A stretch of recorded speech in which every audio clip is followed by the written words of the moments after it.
Yo, welcome to the platform, a place where your voices can be acknowledged as we discuss topics surrounding nerd culture and the geek community. I'm Joshua, aka Grown Kiddin, and today I've got Wilson, aka Mr. Otika. Wilson, how you doing?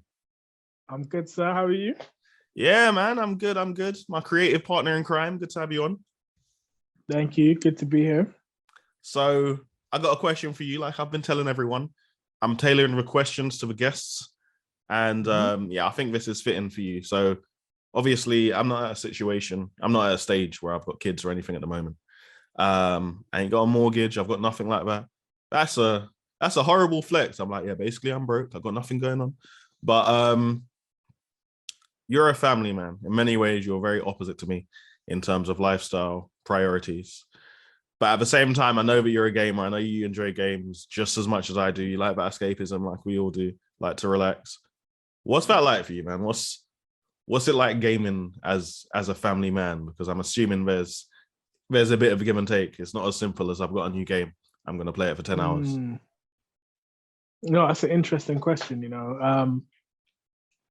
I think initially, well, the little one now, she's 6 going on 7. So initially, it was kind of like a way to unwind and do my own thing. So there were specific games that I would play. I had like a whole array of games that I would play. And then what started happening is the older she got, the more she started realizing and becoming aware of the games I was playing. I had to start switching it up a little bit. So I had to be very conscious of the material on the screen, making sure that it's nothing too graphic. Or if I'm going to play something that's not age appropriate, I'm playing it times after, when the little one's away, little one's sleeping or something like that. So as time went on, actually it's funny, like the first game we ever played together was a game called Lego Marvel, and there was a recommendation from a colleague I was working with at the time. Okay. So he was like, I was like, I like to game. My little one likes to watch. I get to play a little bit sometimes. And he's like, yeah, one of my boys, he plays Lego Marvel with his little one. I was like, Lego Marvel. You've been talking about that. Yeah. So when he told me about it, I was just like, Lego Marvel. It didn't, it's not really something that is appealing. I don't think. I think Lego Marvel has a specific audience, and I don't think it's something that grabs everyone. So I jumped in the game, started playing it, handed the pad to the little one. It's a 2-player game, so we played together, and since then that just became our thing. Like, so we always game together over the weekends, and that's our little way of bonding. Okay. And do you know what? So there's a lot you said there, but I really just want to unpick, to be honest, because I think my gaming has never really been challenged. Well, prior to getting in a relationship, I find whenever I'm in phases where I'm in a relationship. Let's not say that. Let's not get any guys shot out here today. When you're in a relationship, it's different. Obviously, your time is not your time. Your time needs to be split. Prior to that, you do what you want, right? Aside from get up and go to work, you do what you want. Now, in terms of children, I've never necessarily had that responsibility. So I suppose what I want to get at is there frustration? I mean, anyone who knows you knows that you're fairly positive. You're a glass half full. And even in what you just told me, you had to change what you played, but you didn't necessarily give me insight into was there a frustration? Was there an anger? Was it actually fun realizing, well, I have to tailor what I play? Because essentially, I suppose if you're gaming with a young child in the room, you have to censor yourself to a degree, unless you're one of these people who feels that young kids need to be watching GTA, which personally I don't agree with, but each of their own. Right? Yeah. So is there a feeling of confinement? Is there frustration? Or I suppose how is that? How is it when you're in the moment and you have to say, well, actually, I really want to play this game, but little ones here, let me play this game? Like, was it something you had to learn to adapt to, or was it perhaps the opposite? Was it simply just an instant, nope, kids here, let's do this? I'd definitely say it's something I had to adapt to. I think that goes for like all sorts of mediums. I think when it comes to certain things, I think when it comes to especially like things like violence, I feel like violence is something that people kind of allow in a certain way. It sounds crazy, but like even like when you think of like the question sometimes comes to how much violence are you willing to allow in your household? Because like you look at games like you know, obviously it's like cartoon, like games like Sonic, for example. You know, you got a hedgehog cartoon character jumping on top of these, destroying and just like these kind of characters, and you know, because it's animated, it's colorful, and all that kind of stuff. You know, one parent might see that and say, "Look, it's just cartoon. It's not something that's going to affect the child in any way." And then you've got maybe a game that I was playing at some point is Diablo. This is a game that, you know, if anyone knows, it's an action RPG, and it's a game that it's a game that you can really get stuck into, and it can consume it can consume a lot of your time once you get into it. And that game is quite it's a game that I think for me, that was a game that was like the turning point for me, where I was just like, do you know what?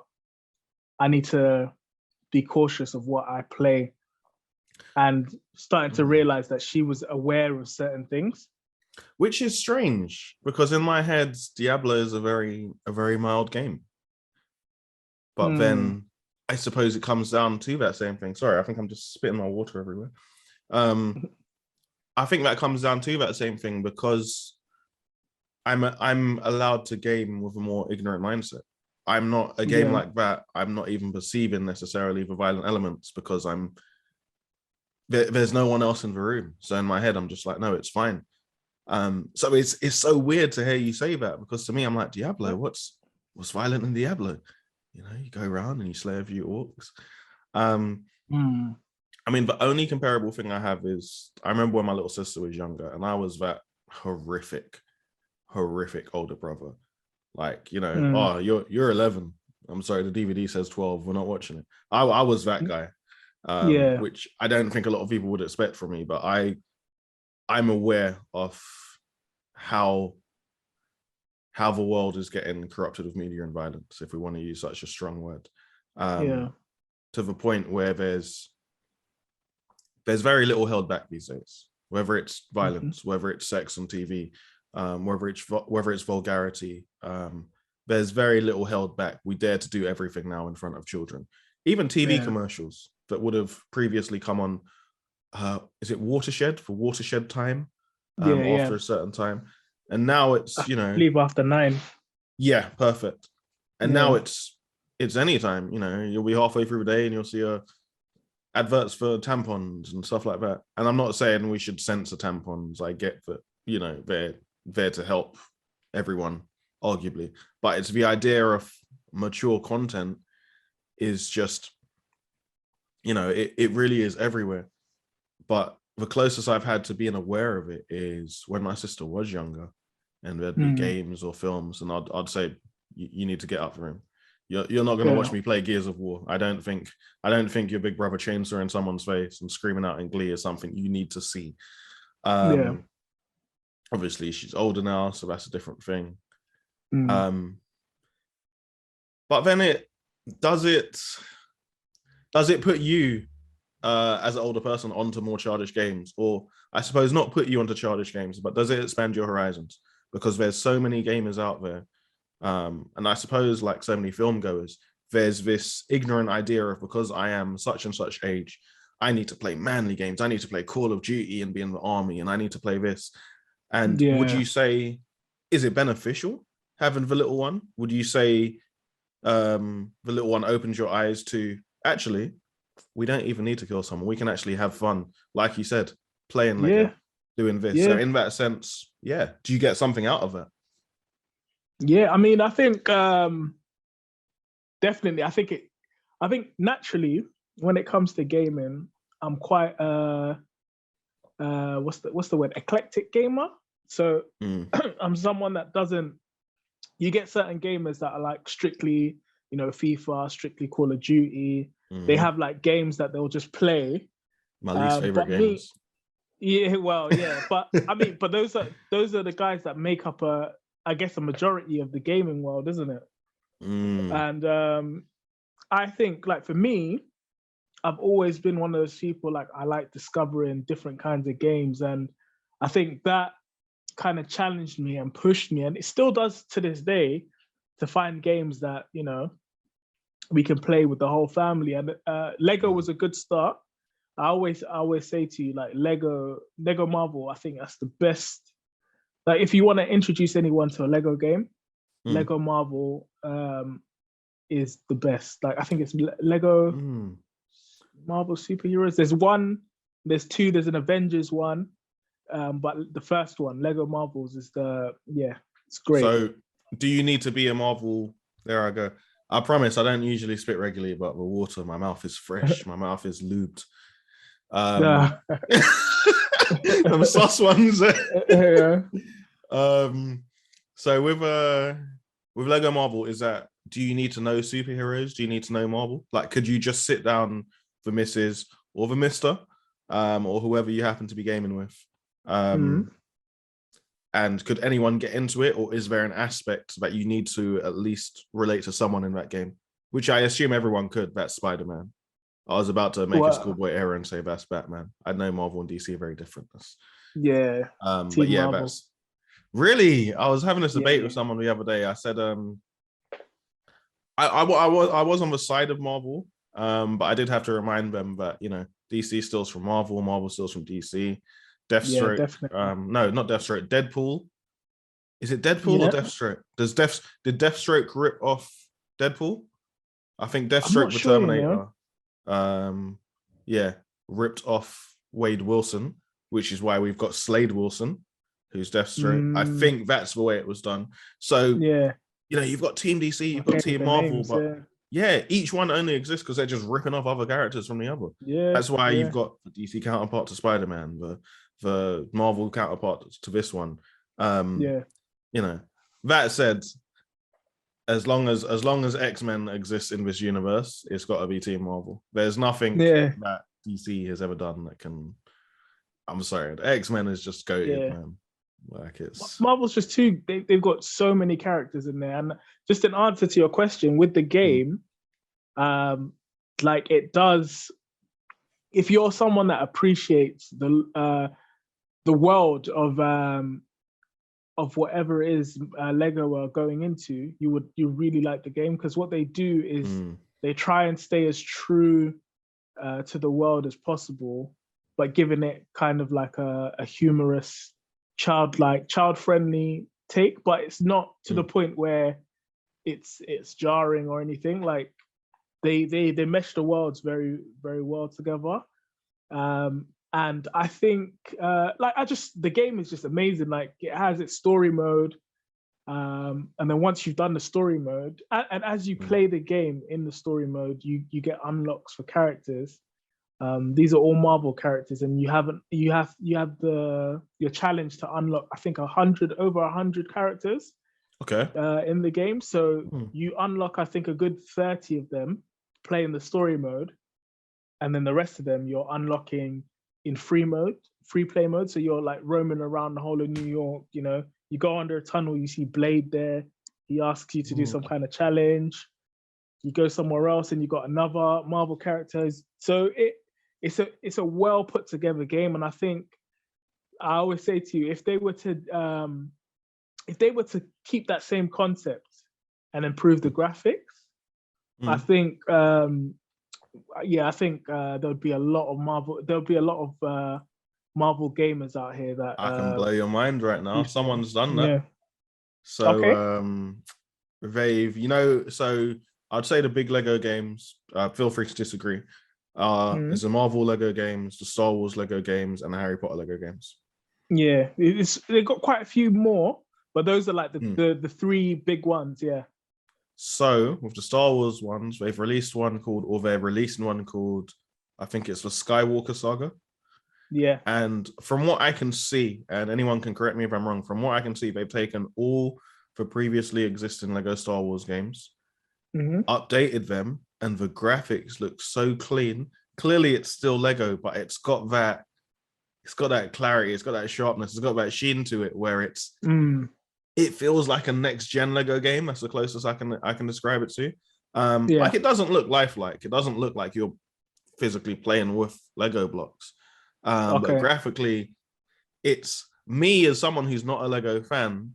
I was looking Mm. at it thinking, oh, this looks a bit clean, you know. I might have to play it. Um, Yeah. so I definitely appreciate what you're saying. If things would just change a bit graphically or upgraded, I'd say not change because Mm. they've got a good market. Yeah. Then yeah, maybe it would attract more people. Now, Yeah. you said you sorry, I didn't mean to cut you. Um, I was No, just no, sorry, curious. sorry. You said Yeah. you can unlock tons of characters. Now, are these all known characters, or are we unlocking obscure characters? Are we getting our Moon Knights and our Miss Marvel, and are we getting X-Men Ooh. characters? Are we getting Gambit? Are we? I'm assuming X-Men wouldn't be in there.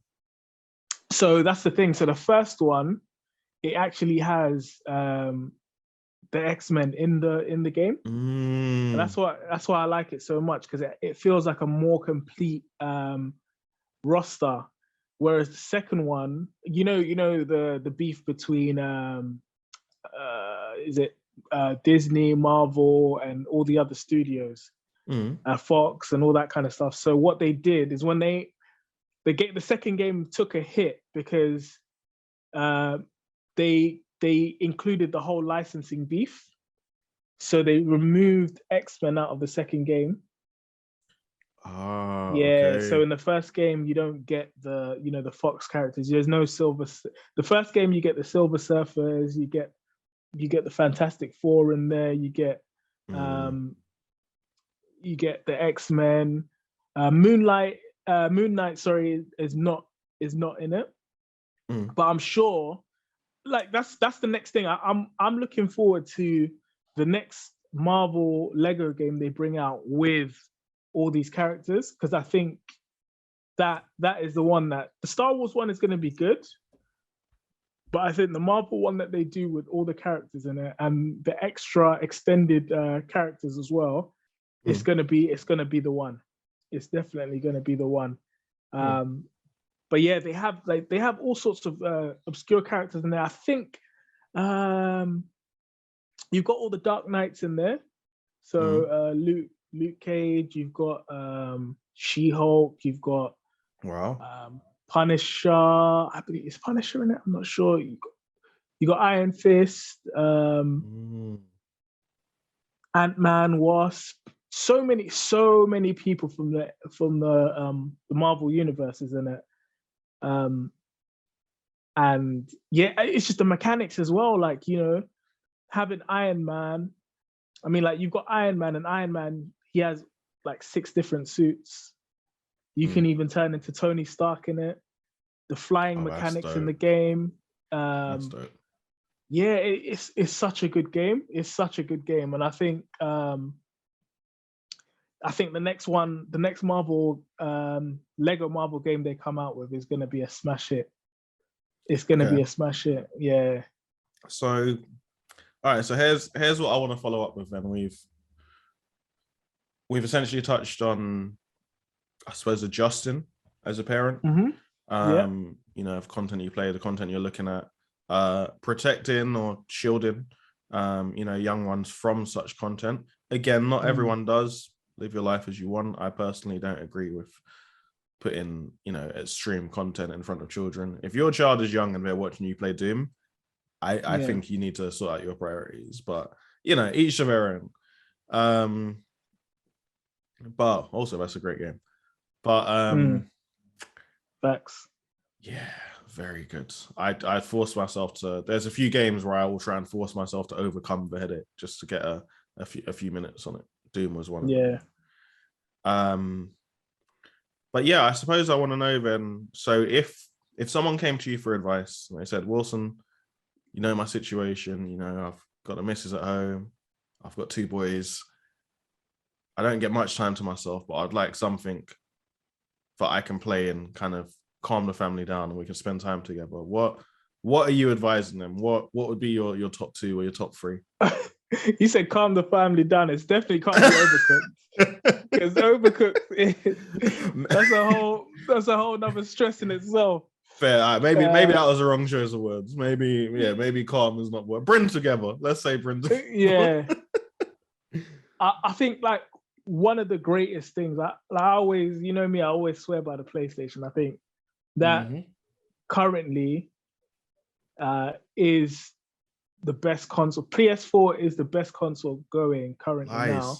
Lies. And it's a fact. And even with everything that's going on with the whole PS5 shortages and stuff like that, they're gonna start selling more. I think they're keeping production of PS4 now.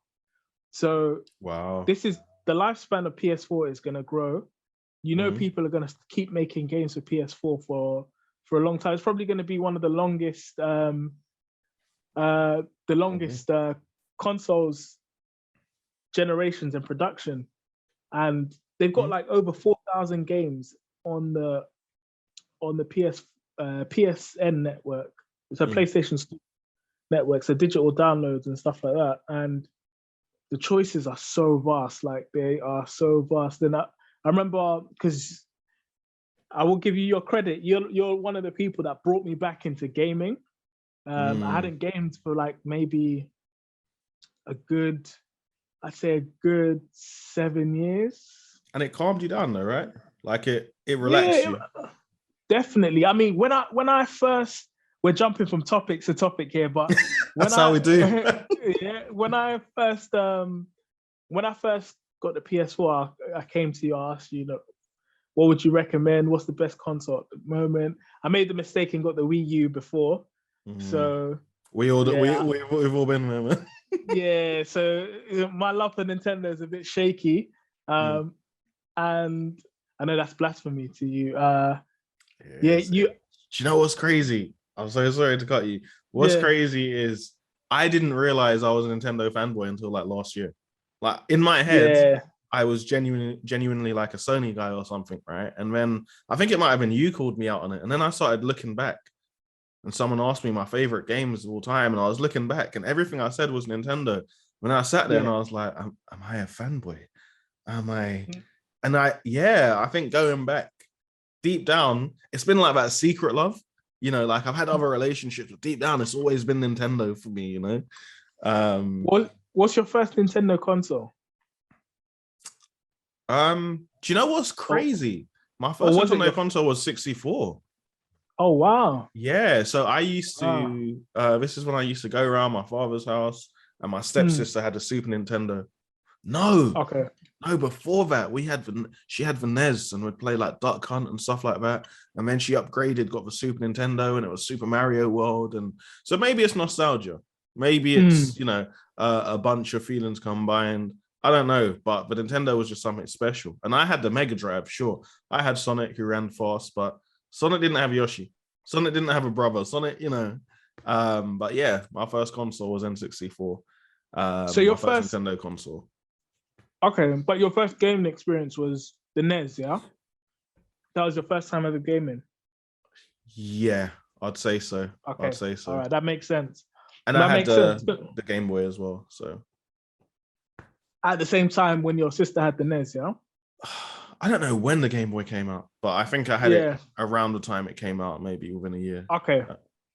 Yeah, so I think I didn't get the Game Boy. I mean, I got the Game Boy, but I got it well after I had the Sega Mega Drive.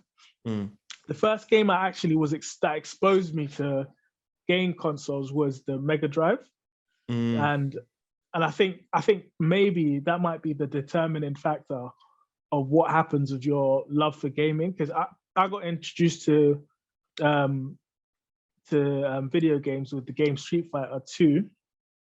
I think Street Fighter Turbo 2. Yeah, that's what got you into gaming. Ever. Yeah, and Sonic. So those are the two games. But Street Fighter was the first game I ever saw like being played on someone's TV with with a controller Which and everything. So, explains so much about your gaming habits now, which is very, very yeah, curious. It kind of, yeah. because there's still that part of you where you're very fascinated about fighting games and what they've done Oh well. yeah. DNF Duel, you didn't get to play the beta, did you? No. Yeah, me and Steve played it. It was interesting. It was a very fun, I want to say accessible fighting game. DNF Duel was Yeah. interesting. Very interesting. So, what was I? Forget what I was I saying know now we was about. jumping and jumping. We was talking about Yeah, gaming you were saying the introduction to gaming. Yeah. So your gaming start. So got into you recommended me what do you call it?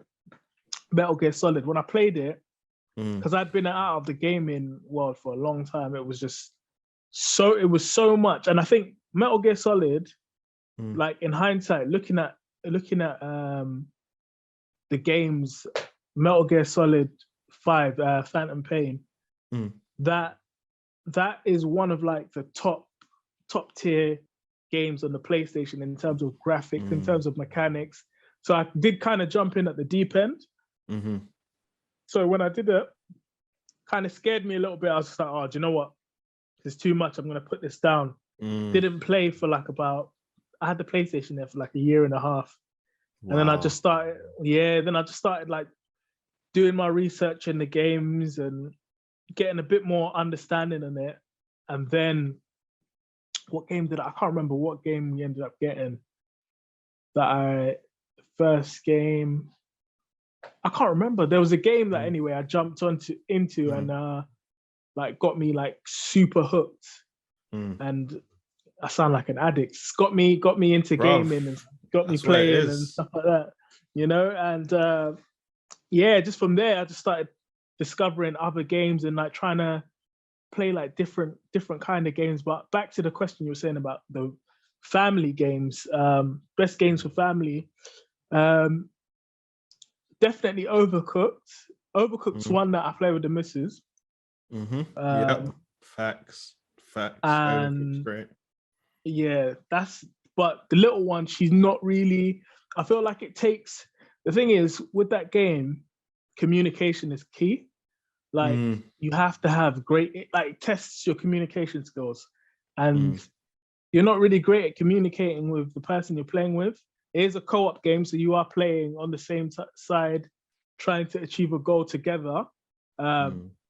So with the little one, it can be a bit frustrating trying to, make sure things are cut, make sure the right ingredients are out, make sure things are cooked on time and served. That's a lot. Yeah, so it's a little bit difficult, but the game that we all as a family really love, which is our game, is Lovers in the Dangerous Space Time. So that's our go-to. That's our.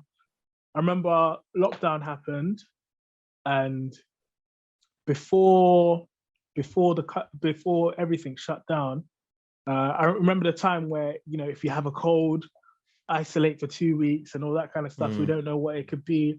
Those ones you sneeze wrong and you got to be inside for like half a year. Exactly. So that was the situation for me. We had the missus, she had a cold, and then I had to lock down because she was ill, and then she was home. So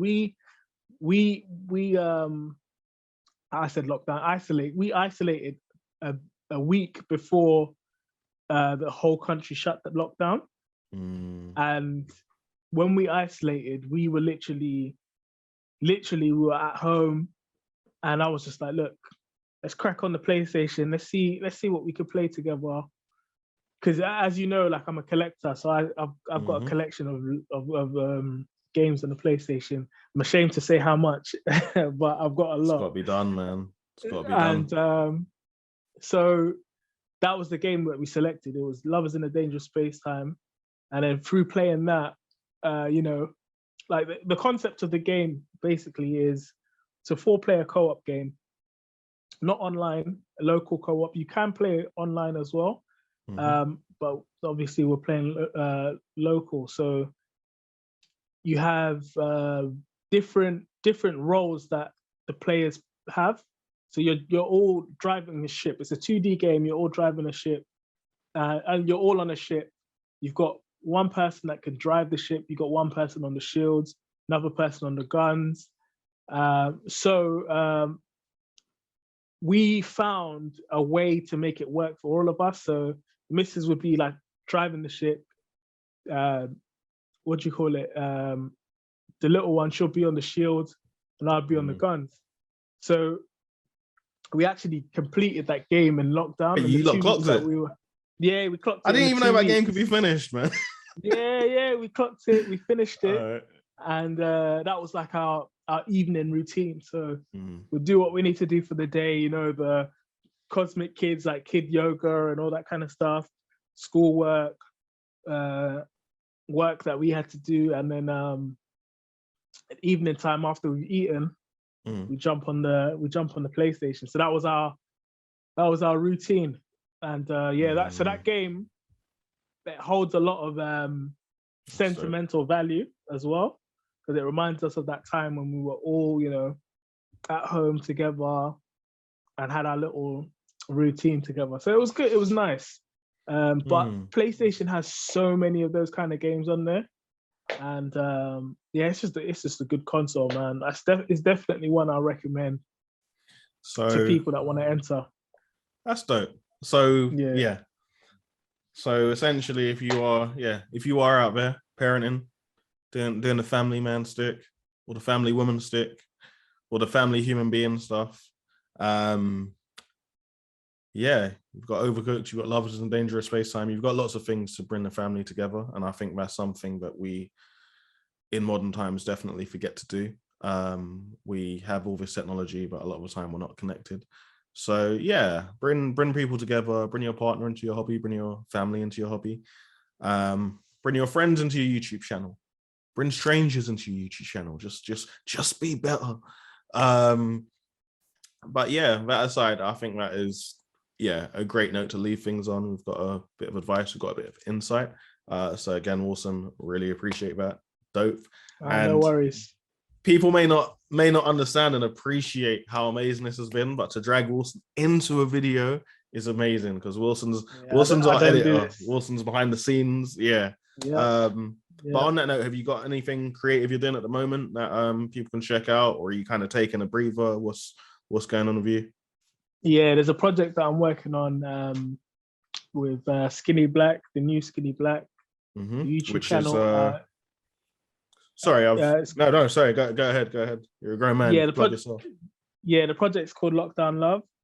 I'll definitely send all the socials and stuff like that out there, so that you can help support that as well, if you don't mind. And then obviously we're working together as well on this series of a platform, and it's gonna be great, man. It's gonna be a big one, definitely. Nice. Yep.